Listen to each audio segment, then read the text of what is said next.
قرآن اس کا ذکر فرما رہا ہے جب غار میں تھے اذ یقول لصاحبہ لا تحزن، جب انہوں نے اپنے صاحب سے کہا، صاحب صحابی، میں نے عرض کیا نا کہ سیدنا صدیق اکبر کی ذات وہ ہے جن کو صحابی خود قرآن نے اور خود رب ذوالجلال نے کہا، کہ جب انہوں نے اپنے صاحب سے کہا، صحابی سے کہا، اپنے ساتھی سے کہا، کیا کہا؟ لا تحزن ان اللہ معنا۔ ابو بکر صدیق دیکھتے ہیں کہ کفار پیچھا کرتے کرتے غار کے دہانے پہ آ گئے ہیں، وہ ڈر گئے کہ یا رسول اللہ کہیں ایسا نہ ہو کہ یہ اپنے پاؤں کی طرف دیکھیں اور ہم انہیں نظر آ جائیں۔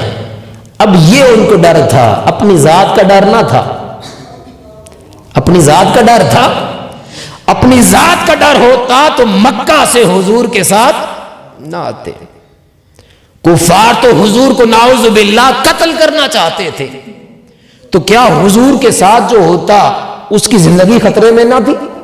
ان کی زندگیاں کروڑوں حضور کی ذات پر قربان تھی، وہ اپنی جان کی پرواہ نہ کرتے تھے۔ تو یہاں پر ان کو ڈر حضور کی ذات کا تھا، اپنی ذات کا نہ تھا۔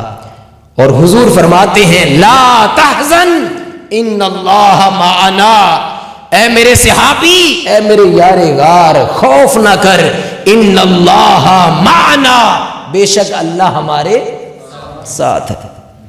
اس کے بعد پھر فرمایا فانزل اللہ سکینتہ علیہ وایدہ بجنود لم تروها، پھر اللہ نے ان پر اپنی سکینہ نازل کی، سکون نازل کیا۔